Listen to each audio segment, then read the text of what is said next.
শাহজালাল মুজরদি আমনির বয়স তখন 12 বৎসর। জঙ্গলে গেলেন, যাওয়া মাত্রই মামা আড়াল থেকে দেখতেছে জঙ্গলের ভিতরে একটা হরিণী শাহজালাল মুজরদি আমনি রহমাতুল্লাহি আলাইহি কাছে আইসা জবান খুলে গেল, আর চোখের পানি জড়ায়া জড়ায়া হরিণীটা কান্দে আর বলতেছে, আল্লাহর ওলি, আমি বড় অসহায়, আমি নির্যাতিতা, আমি বড় কষ্টে আছি, বড় দুঃখে আছি। আমার 2টা সন্তান, দুধের সন্তান, আমার 2টা দুধের বাচ্চাকে জঙ্গলের একটা বাঘ খেয়ে ফেলেছে। আমি মা, চোখের সামনে সন্তানকে হারানোর দৃশ্য আমি বলতে পারি না, কারণ সন্তানের প্রতি মায়ের কেমন দরদ এটা শুধু মা জানে, আর দুনিয়ার কেউ জানে না রে ভাই।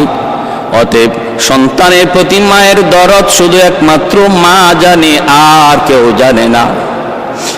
ওই দুঃখিনী হরিণী বলতেছে, হুজুর, আমার দুধের বাচ্চাটাকে একটা বাঘ খেয়ে ফেলেছে। আমি আপনার কাছে বিচার প্রার্থী, কি ছিল আমার বাচ্চাগুলির অপরাধ, কি ছিল আমার বাচ্চাগুলির দোষ? আল্লাহর ওয়ালি শাহজালাল মুজরদি আমনি রহমাতুল্লাহি আলাইহি তিনি যখন ওই বাঘটাকে তিনি ডাক দিলেন, বাঘটার সাথে সাথে ওনার সামনে হাজির হয়ে গেল, আসামির মতো আল্লাহর ওয়ালির সামনে দাঁড়িয়ে রইল। তারপরে তিনি জিজ্ঞেস করলেন, বিচারের কাঠগড়ায় দাঁড়ায় আছে জঙ্গলের বিশাল বড় রয়্যাল বেঙ্গল টাইগার, আর ছোট্ট বালক শাহজালাল মুজরদি আমনি তিনি তো আছেন বিচারক। ওই অবস্থায় তিনি বাঘকে জিজ্ঞেস করেন, কেন তুমি তার বাচ্চাগুলিকে খেয়ে ফেলেছ? বাঘ তখন অনুরোধ করে, বাঘ তখন আসামির কায়দায় বলতেছে, উস্তাদজি, আমি বড় ক্ষুধার্ত, আমি চরম ক্ষুধার্ত ছিলাম। ওই অবস্থায় ক্ষুধার জ্বালা সইতে না পেরে আমি তার 2টা বাচ্চা খেয়ে ফেলেছি। আমি বহুত বড় অন্যায় করে ফেলেছি, অপরাধ করে ফেলেছি। আপনি যেমন শাস্তি আমাকে দেন না কেন গো, আমি শাস্তি মেনে নিব। এই কথা বলতেই শাহজালাল মুজরদি আমনি বাঘটার একটা চর মারলেন, একটা থাপ্পড় মারলেন, আর বাঘটা কিছু দূর যাইয়া তার করে যেভাবে বমি করে ওই রকম বমির মতো করে বাচ্চা 2টারে পেট থেকে ফালায় দিল। আল্লাহর কুদরতে ওই 2 বাচ্চাটা আল্লাহ পাক রব্বুল আলামিন তাদেরকে জীবিত করে দিলেন। দৃশ্যটা দেখলেন দূর থেকে দাঁড়ায় মামা আহমদ কবির রহমতুল্লাহি আলাইহি, তিনি তখনই সেজদায় পড়ে আল্লাহর কাছে শুকরিয়া আদায় করেন আর বললেন, ভাবলেন আমার ভাগনা আল্লাহর রহমতে কামালতিন উচ্চ পর্যায়ে পৌঁছে গেছে। ও ভাইরা বন্ধুরা, 12 বছরের বালক শাহজালাল মুজরদি আমনি, আল্লাহ পাক এত বড় কামালতি বুজুর্গি দান করলেন, জঙ্গলের হিংস্র প্রাণীরা পর্যন্ত তার বিচারক মানে। তারপরেই মামা বলতেছেন, বাবা যাও, ভারতবর্ষে যাও, এই যে মাটি দিয়ে দিলাম, এই মাটি লইয়া যাও। আল্লাহর ওলি রওনা দিয়া দিলেন ভারতবর্ষে। ভাইরা বন্ধুরা, রাস্তায় অল্প অল্প করে কিছু কিছু সাথী ওনার সঙ্গী হলো, আসলেন ভারতের দিল্লি। তখন বহুত বড় একজন বুজুর্গ বসবাস করতেন, নিজামউদ্দিন আউলিয়া, হযরত নিজামউদ্দিন আউলিয়া রহমাতুল্লাহি আলাইহি। অনেক খবর পেয়ে ওনার দরবারে মেহমান ডাকলেন। ইয়ামেন থেকে একজন বুজুর্গ এসেছেন। ভাইয়েরা বন্ধুরা, খাজা নিজামউদ্দিন আউলিয়া রহমাতুল্লাহি আলাইহি মেহমান হিসাবে রাখলেন। মেহমানদারি করতেছেন, কারণ মেহমানদারি করা আমার নবীর সুন্নাত। মান আরাদা আন ইয়াবসুদার রিজকা ফালইউকরিম দাইফাহ আও কামা ক্বালা an-নবী আলাইহিস সালাতু ওয়াস সালাম। আল্লাহর নবী বলেন, উম্মতের দল, যদি তুমি রিজিকের মধ্যে প্রশস্ততা চাও, রিজিকের মধ্যে যদি বরকত চাও, যদি তুমি চাও তোমার রিজিক বাড়ক, ব্যবসায় সফলতা চাও, চাকরিতে প্রমোশন চাও, দুনিয়ার কামিয়াবি যদি চাও, তাহলে আমি নবী বললাম মেহমানের কদর করো। মেহমানের কদর যেই ঘরে হয় এই ঘরের মধ্যে আল্লাহ পাক রিজিকের কোনো অভাব রাখে না, রিজিকের অভাব আল্লাহ রাখে না, রিজিকের প্রশস্ততা বাড়ায় দেয়। শাহজালাল মুজরিদি আমনি খাজা নিজামুদ্দিন আউলিয়া রহমতুল্লাহি আলাইহি দরবারে তিনি মেহমান। এইবার খাজা নিজামুদ্দিন ওনাকে পরীক্ষা করতে চাইলেন কামালতিয়ার বুজুর্গে কি পরিমাণ অর্জন হয়েছে, কি পরিমাণ বুজুর্গ, কত বড় বুজুর্গ। পরীক্ষা করার জন্য তিনি রুটির ভিতরে আগুন ঢুকায়া খানা হিসাবে দিয়ে দিলেন।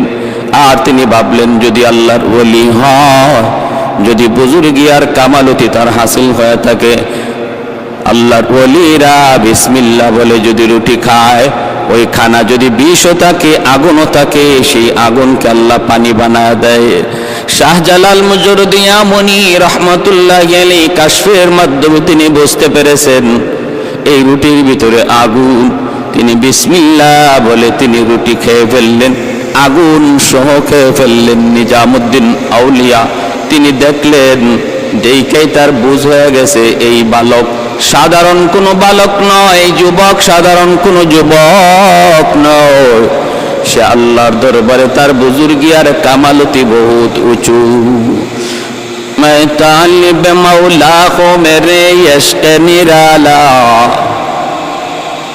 मैं तालिब मौला हो मेरे यश्क निराला, है जुमला जहां जिनके तजल्ली से उजाला, है जुमला जहां जिनके तजल्ली से उजाला, माँ दर्द जहां गैर खुदा यार नदरे, जुलियात खुदा ही चेदिगर कारण तारेम, जुलियात खुदा ही चेदिगर कारण तारेम।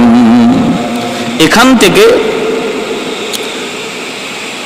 সিপাহসালার নাসিরউদ্দিন রহমতুল্লাহ আলাইহি ইনিও বহুত বড় বুজুর্গ, বহুত বড় ওলি। ওনাকে সঙ্গে লইয়া তিনি রওনা দিবেন সিলেটের উদ্দেশ্যে। কারণ হলো সিলেটে তখন এক অত্যাচারী বাদশা ছিল যার নাম গৌরগোবিন্দ। ওই গৌরগোবিন্দ ছিল বহুত বড় অগ্নি পূজারী, মূর্তি পূজারী, এবং সে ছিল জালেম, জুলুম করত মুসলমানদের উপরে। তার ছিল কঠিন জুলুম। তার রাজ্যে নিষিদ্ধ ছিল গরু জবাই করা। বুরহানুদ্দিন নামে আল্লাহর বহুত বড় এক বুজুর্গ, তিনি তার একটা সন্তান বহুদিন পরে আল্লাহ তারে দান করেছেন। ওই সন্তানের আকিকা পালন করতে যায় সে একটা গরু জবাই করেছিল। আর ওই গরু জবাই করার পর এর একটা গোশতের টুকরা একটা কাক টুটে করে নিয়ে গেল আর গৌরগোবিন্দের প্রাসাদের মধ্যেই নিয়ে ফেলাইল। ঘটনা বুঝছেন? উনি কিন্তু গরু জবাইটা করেছেন আড়ালে, কিন্তু আল্লাহ পাকের বিধান, কুদরত আল্লাহর, মানসা আল্লাহর। কাক তার টুটে করে ওই গোশতের টুকরা নিয়ে গৌরগোবিন্দের প্রাসাদেই যাইয়া ফেলালো। কর্মচারীরা পেয়ে গেল, হইচই শুরু হয়ে গেল, বাদশার মাথা নষ্ট। আমার রাজ্যে গরু জবাই, এত বড় সাহস কার? খোঁজ লাগাও, তালাশ লাগাও। আমার ভাইরা বন্ধুরা তালাশ করে করে তারা পেয়ে গেল বুরহানুদ্দিন তার সন্তানের আকিকা করেছে। এই আকিকার গোশতের টুকরা তার রাজদরবারে কাকের মাধ্যমে পৌঁছছে। চরম ক্ষিপ্ত করা বাচ্চা বুরহানুদ্দিনের কাছে তার সৈন্য সামন্ত পাঠায় দিল। সংক্ষেপে বলি, ওই অবস্থায় বুরহানুদ্দিনের সন্তান দীর্ঘদিন পরে যাকে আল্লাহ পাক একটা নেক সন্তান, যাকে একটা সুন্দর ফুটফুটে সন্তান দান করেছেন, ওই সন্তানটারে বাবার চোখে হত্যা করে ফেললো। নিষ্পাপ অবুঝ শিশুটাকে হত্যা করে ফেললো। আর বুরহানুদ্দিনের ওই হাত, যেই হাত দিয়ে সে গরু জবাই করেছে, এই গরুটাকে, এই গরু জবাই করেছে যেই হাত দিয়ে, হাতটা কেটে ফেললো। কারণ হিন্দুরা, মূর্তি পূজারীরা, গরু পূজারীরা, তারা তো গরুকে মা মনে করে, মা মনে করে, গরুকে দেবতা মনে করে, দেবতা। ভাইরা বন্ধুরা, ওরা তো সব কিছুকে দেবতা মনে করে। কোটি কোটি দেবতা, কোনো অভাব নাই। যেই জিনিসটার এইটারে অভাব কিছু দেখে এটাকে দেবতা বলতে সময় লাগে না। বট গাছ যদি হয় 200 বছর, বট গাছকেও ওরা দেবতা মনে করে। বহু হিন্দু আছে এমন যারা বট গাছেরও পূজা করে, বট গাছের পূজা করে, গঙ্গা নদীর পূজা করে। এতদিন যাবত এই নদী চলে আসতেছে, অতএব এটাই খোদা, এটাই দেবতা, এরও পূজা করে। গরু গাভী দুধ দেয়, হায় হায় উলান কাটলে পরে দুধ পাওয়া যায় না। তখন এই দুধটা আসলো কোথা থেকে? দুধটা আসলো কোথা থেকে? উলান কাটলে কোনো দুধ পাওয়া যায় না। একে একে আমাদেরকে প্রতিদিন দুধ দেওয়া যায়, কিন্তু দুধের কাটলে পরে দুধ পাওয়া যায় না। গরু আমাদের দেবতা, গাভী আমাদের মা, এইভাবে অসংখ্য অগণিত দেবতা বানায় রাখছি। ভাইরা বন্ধুরা, তুলসী গাছও দেবতা, তুলসী গাছেরও পূজা হয়। কত কত দেবতার হিসাব নাই। বুরহানুদ্দিনের হাতটা কেটে দেওয়া হলো, নিষ্পাপ অবুঝ শিশুটাকে হত্যা করা হলো।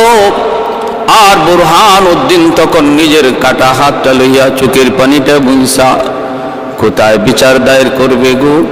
দিল্লিতে চলে আসলো, দিল্লিতে চলে আসলো। দিল্লির বাদশার কাছে অভিযোগ জানালো। বাদশাহ তখন সিদ্ধান্ত নিল ফৌজ পাঠাবে। এই খবর শাহজালাল মুজরদি ইয়ামনি রহমতুল্লাহি আলাইহির কানে পৌঁছলো। তিনি বুরহানুদ্দিনের কাছ থেকে ডিটেল শোনার পর সিদ্ধান্ত নিলেন ইনি অত্যাচারী বাদশাহ গৌরগোবিন্দের বিরুদ্ধে জিহাদ করবেন, তার অত্যাচার তিনি বন্ধ করবেন, জুলুমের তিনি প্রতিবাদ করবেন। কারণ একজন মুমিন কখনো জুলুম চোখ বুঝে সইতে পারে না রে। মুমিন জুলুম করেও না, জুলুম সইতেও পারে না, প্রতিবাদ করবেই। আল্লাহর নবী বলেন, মান রাআ মুনকারান ফালইউগাইয়ির বিয়াদিহি ফাইন লাম ইস্তাতি ফাবিলিসানিহি ফাইন লাম ইস্তাতি ফাবিকলবিহি ওয়া যালিকা আদআফুল ঈমান। নবী বলেন, যখন অন্যায় দেখো, জুলুম দেখো, তখন তুমি হাত দ্বারা সেটা প্রতিহত করো। যদি তুমি হাত দ্বারা না পারো, জবান দিয়ে প্রতিবাদ করো। জবান দিয়েও যদি তুমি না পারো, তাহলে অন্তর দিয়ে ঘৃণা করো। নবী বলেন, যালিকা আদআফুল ঈমান, এটা হলো ঈমানের সর্বনিম্ন স্তর। আল্লাহর ওলি শাহজালাল মুজরদি ইয়ামনি নাসিরউদ্দিন সিপাহসালারকে সঙ্গে লয়া রাস্তায় ওনার সঙ্গী সাথী হইতে হইতে 360 জন আল্লাহওয়ালাকে একসাথে নিয়ে সিলেটের জমিনের উদ্দেশ্যে তিনি রওনা দিলেন। গৌরগোবিন্দ খবর পেয়ে গেল সুরমা নদী এমন একটা নদী, যেই নদীটা পাড়ি দিয়া সিলেট শহরে ঢুকতে হয়। ওই নদীর যতগুলো নৌকা ছিল, খেয়া ছিল, সব গৌরগোবিন্দ সরায় দিল। গৌরগোবিন্দ সবগুলি সরায় দিল, যেন আল্লাহর ওলি তিনি নদী পার হতে না পারেন, প্রাসাদে যেন পৌঁছতে না পারেন।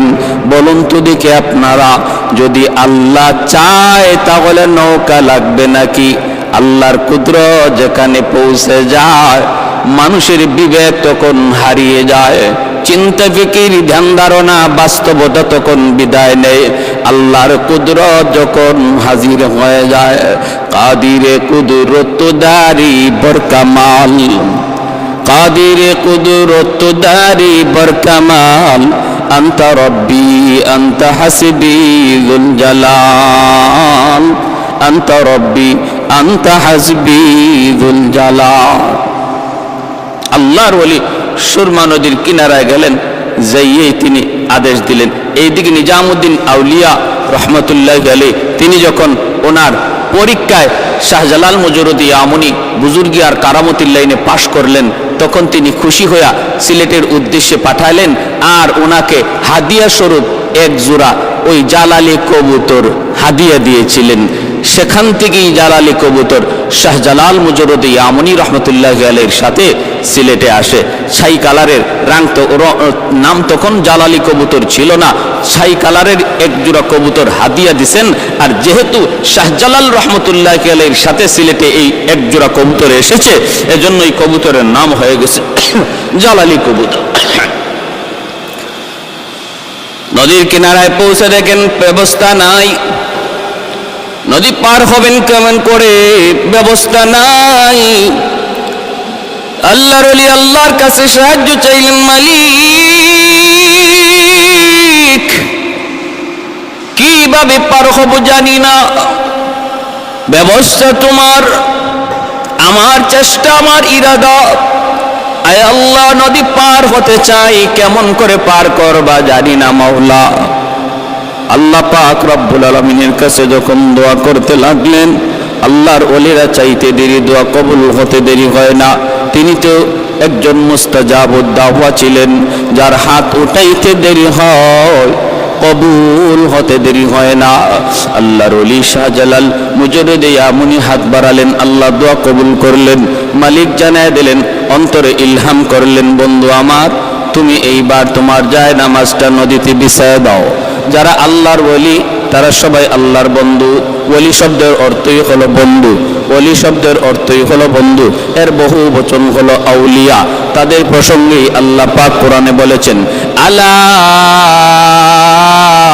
ইন্না আউলিয়া আল্লাহ লা খাউফুন আলাইহিম ওয়ালা হুম ইয়াহজানুন।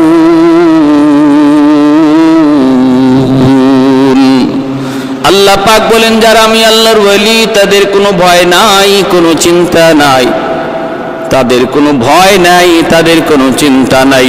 তাদের জীবনের যত সমস্যা, সবগুলি সমস্যার সমাধানের জিম্মাদার আমি আল্লাহ। অতএব তাদের জীবনে কোনো সমস্যা নাই, তাদের কোনো ভয়ভীতিও নাই। যত ভয় সব কিছুর জিম্মাদারও আমি আল্লাহ। যদি তুমি ওলি হতে পারো, যদি তুমি ওলি হতে পারো, লা খাউফুন আলাইহিম ওয়ালা হুম ইয়াহজানুন। কারা আল্লাহর ওলি? পরের আয়াতে আল্লাহ বলেন, আল্লাযীনা আমানু। এক নাম্বার গুণ হলো তারা ঈমানওয়ালা, এক নাম্বার গুণ হলো তারা ঈমানওয়ালা। দুই নম্বর, ওয়া কানু ইয়াত্তাকুন। দ্বিতীয় গুণ হলো তাদের মধ্যে থাকবে আল্লাহ ভীতি, আল্লাহর ভয়, তাকওয়া। ঈমান আর তাকওয়ার মাধ্যমে আল্লাহর ওলি হওয়া যায়। আল্লাহর ওলি হওয়া যায় দুই গুণে, এক হলো ঈমান আর এক হলো তাকওয়া। ঈমান আমার আপনার প্রত্যেকের কাছে আছে রে ভাই, দৌলত ঈমান আল্লাহ পাক দয়া করে আমাদেরকে দান করে দিয়েছেন। এখন শুধু প্রয়োজন দ্বিতীয় গুণ। দ্বিতীয় গুণ হলো তাকওয়া, আল্লাহর ভয়। আল্লাহর ভয় যার অন্তরে যেই পরিমাণ থাকবে, সে আল্লাহর তত বড় ওলি। যার অন্তরে আল্লাহর ভয় যেই পরিমাণ থাকবে, সে আল্লাহর তত বড় ওলি। কার অন্তরে আল্লাহর ভয় কেমনে বোঝা যায়? যেই মানুষটা নিজেকে গুনাহ থেকে যত বেশি বাঁচায়, বোঝা গেল তার অন্তরে আল্লাহর ভয় তত বেশি। তাহলে কি রেজাল্ট, ফলাফল কি? তাকওয়া মানে আল্লাহর ভয়ে গুনাহ ছেড়ে দেওয়া, তাকওয়া মানে আল্লাহর ভয়ে গুনাহ ছেড়ে দেওয়া, তাকওয়া মানে 5 ওয়াক্ত নামাজ ঠিক মতো পড়া, তাকওয়া মানে রমজান মাসে রোজা রাখা, তাকওয়া মানে পর্দা করা, তাকওয়া মানে হালাল হারাম মান্না চলা। এ ভাই, এই দুই গুণ যার মধ্যে যেই পরিমাণ, সে হলো আল্লাহর তত বড় ওলি। আমার আপনারও ওলি হওয়ার সুযোগ আছে। কিয়ামতের আগ পর্যন্ত প্রতিটা মুমিনের ওলি হওয়ার সুযোগ আছে, ওলি হওয়ার সুযোগ আছে রে ভাই। নিয়ত যদি করি, এখন থেকে আমি আর কোনো গুনাহ করব না, তওবা করলাম, আমি আর কোনো গুনাহ করব না, আর নামাজ তরক করব না, আর সুদ খাবো না, ঘুষ খাবো না, আর আমি বেপরদায় চলবো না। এই যদি এখন থেকে নিয়ত করি, পাক্কা নিয়ত করি, নিয়ত করা মাত্রই আল্লাহ পাক আমার নাম ওলি দপ্তরে লিখে দিবে। আল্লাহু আকবার। मैं तालिब मौला को बेरे यश्क निराला, मैं तालिब मौला को मेरे यश्क निराला, है जुमला जहां जिनके तजल्ली से उजाला। उल्फत में बराबर के वफा हो के जफा हो, हर चीज में लज्जत है या गुर दिल में मजा हो, हर चीज में लज्जत है या गुर दिल में मजा हो। एक चश्मे ज़दन गाफिल अज़ा शाह नबाशी, शायद के निगाहे कुनदगाह नबाशी, शायद के निगाहे कुनदगाह नबाशी। আল্লাহ বলেন, বন্ধু যায় নামাজ বিছায় দাও। যে আল্লাহ কাঠ নৌকার মধ্যে বসে নদী পার করাইতে পারে, ওই আল্লাহ যায় নামাজে বসে নদী পার করাইতে পারে। আল্লাহ বলে, বন্ধু যায় নামাজে বসে পড়ো। আল্লাহর ওয়ালি যায় নামাজে বসে পড়লেন। ওইদিকে গরগোবিন্দের বাহিনী নদীর পারে তীর নিয়ে দাঁড়ানো, লাইন ধরে তীর নিয়ে দাঁড়ানো। যদি নদী পার হওয়ার চেষ্টা করে ওরা তীর মারবে। দেখতেছে হায় হায় হায়, এ কেমন মানুষ, যায় নামাজে বসে নদী পার হইতেছে, অথচ পানিতে ডুবে না, অথচ পানিতে ভিজে না। ভাইরা বন্ধুরা, পানি কার কথায় চলে? আল্লাহর। বাতাস কার কথায় চলে? আল্লাহর। সূর্য কার কথায় উঠে? আল্লাহর। সূর্য কার কথায় ডুবে? আল্লাহর। কুল কায়নাত যার ইশারায় চলে, তিনি আর কেউ নন, তিনি আমার আপনার মালিক, তিনি আমার আপনার মালিক, যার নাম, যার উপাধি রব্বুল আলামিন।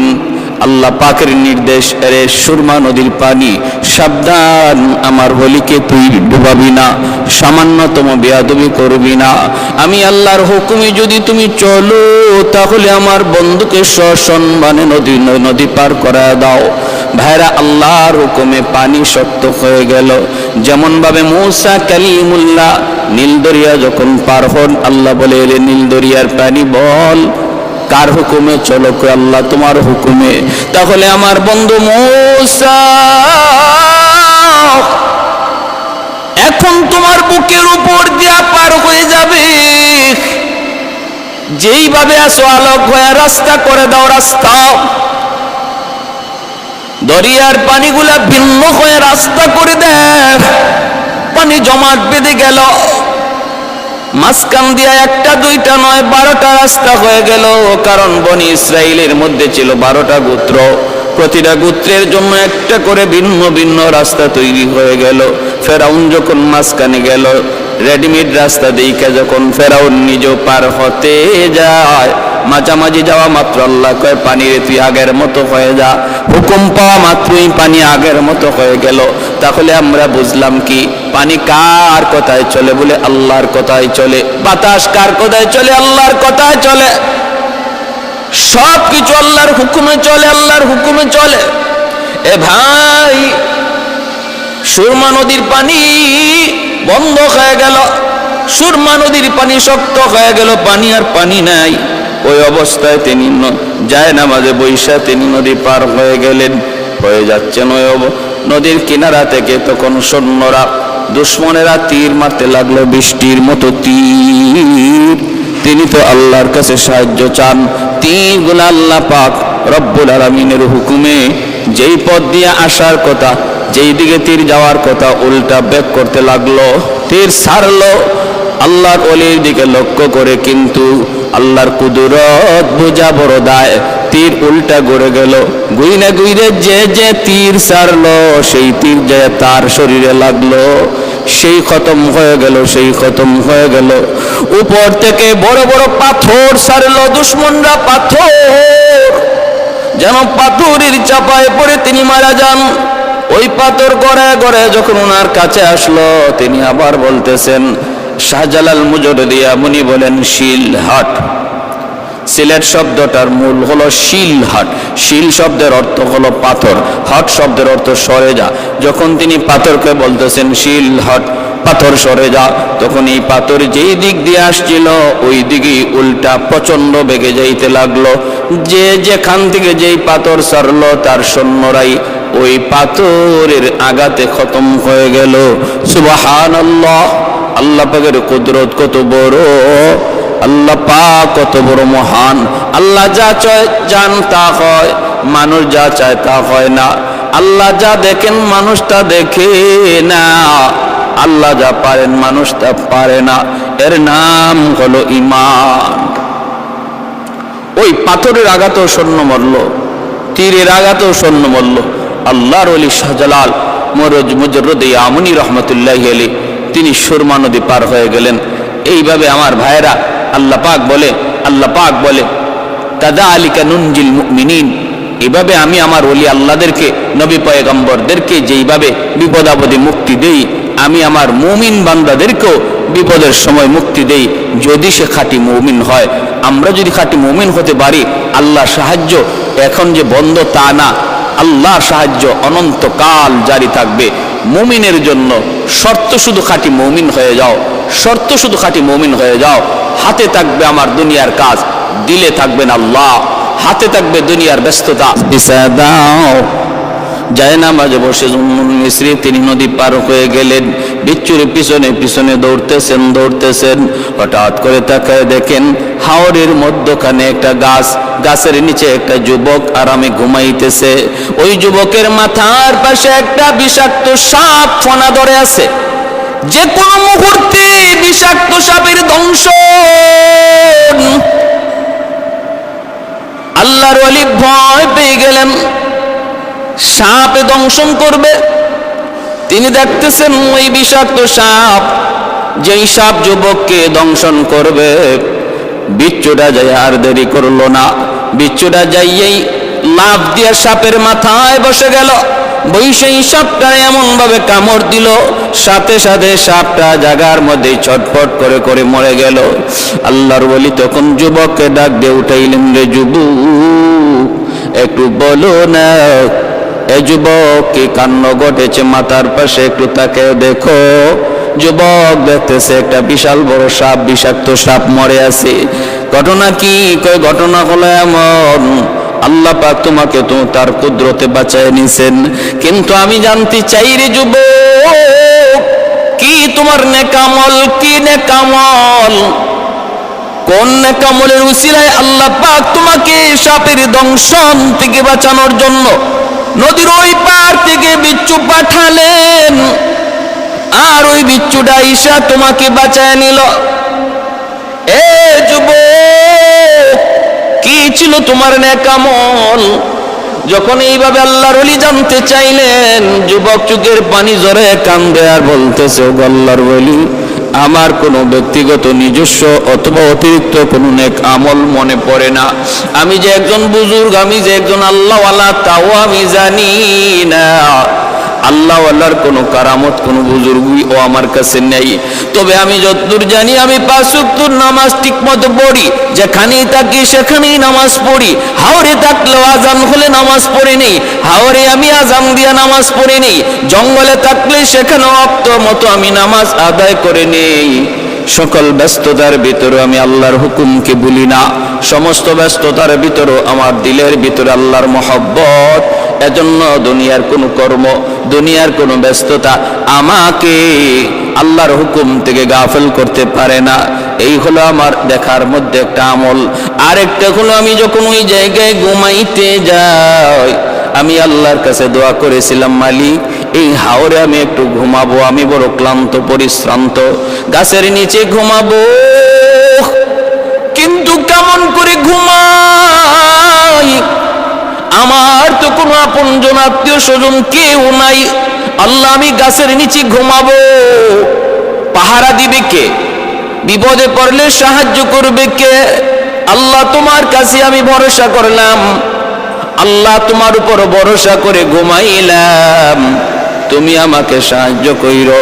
আল্লাহ পাক বলে, ওয়ামাইয়া তাওয়াক্কাল আলাল্লাহ ফাহুয়া হাসবু, যে আমার উপরে যেই পরিমাণ ধারণা রাখে, আমার উপরে যেই পরিমাণ বিশ্বাস রাখে, আমার উপরে যে যে পরিমাণ ভরসা করে, আমি আল্লাহ তার সাথে ওই পরিমাণ লেনদেন করি, আমি তার জন্য যথেষ্ট হয়ে যাই। 100 ভরসা যদি কেউ আল্লাহর উপরে করে, আল্লাহ তার জন্য 100 সমাধান বের করে দেন। আল্লাহ পাক তার 100 জিম্মাদার হয়ে যান। কেউ যদি 50 ভাগ ভরসা করে, আল্লাহ 50 ভাগ তার জিম্মাদার হয়ে যান। এজন্য ভাইরা বন্ধুরা, ভরসা করব কার উপর? আল্লাহর উপর। তাওয়াক্কুল করব কার উপর? আল্লাহর উপর। কয় কত %? 50 কয় না, 60 কয় না, 70 কয় না, 80 কয় না, 90 কয় না, কত কয়? 100% তাওয়াক্কুল করব আল্লাহর উপর। আল্লাহর ওলি কি যুবক বলতেছে, ও আল্লাহর ওলি, আমি যখন ঘুমাই আল্লাহর কাছে বলতেছি, মালিক এই নির্জন মরুভূমিতে গাছের নিচে ঘুমাবো, কিন্তু বাঁচানেওয়ালা কেউ নাই, তুমি ছাড়া আল্লাহ, আমাকে তুমি বিপদ থেকে উদ্ধার কইরো। এই বইলে আমি ঘুমাইছি। এজন্য আল্লাহ পাক তার জিম্মাদার হয়ে গেছেন, জিম্মাদার হয়ে গেছেন। আল্লাহর ওলি জুন্নুন মিসরি রহমাতুল্লাহি আলাইহি যুবককে বুকে নিয়ে বুক মিলাইলেন আর বললেন, যুবক, ও যুবক, তুমি আল্লাহর কাছে বড় পেয়ারা, আল্লাহর কাছে তোমার দাম বড় বেশি।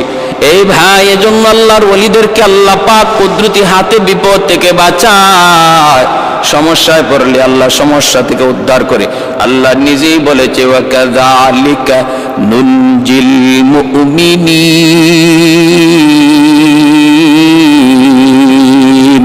মুমিনদেরকে আমি আল্লাহ এইভাবে উদ্ধার করি। শাহজালাল মুজররদি আমনিকে আল্লাহ পাক সুরমা নদী পার করায় দিলেন, যায় নামাজে বসা। এইবার গৌরগোবিন্দের প্রাসাদ, গৌরগোবিন্দ আত্মগোপন করলো, বাঁচার জন্য আত্মগোপন করলো। ভাইরা বন্ধুরা, নাসিরউদ্দিন সিপাহসালাহ রহমতুল্লাহি আলাইহি তিনি আজান দিলেন। আজান দেওয়া মাত্রই দেখা যায় গৌরগোবিন্দের প্রাসাদগুলি আজানের আওয়াজে একে একে ধসে পড়লো। গৌরগোবিন্দ পলায়ন করলো, সৈন্য সামন্ত খতম হয়ে গেল। ভাইরা বন্ধুরা, জুলুমের অবসান হলো, জুলুমের অবসান হলো, জুলুমের অবসান হলো। আল্লাহর ওলি শাহজালাল মুজররদি আমনি রহমতুল্লাহি আলাইহি 360 জন আউলিয়া লইয়া সিলেটের পবিত্র জমিনে যা ঢুকলেন।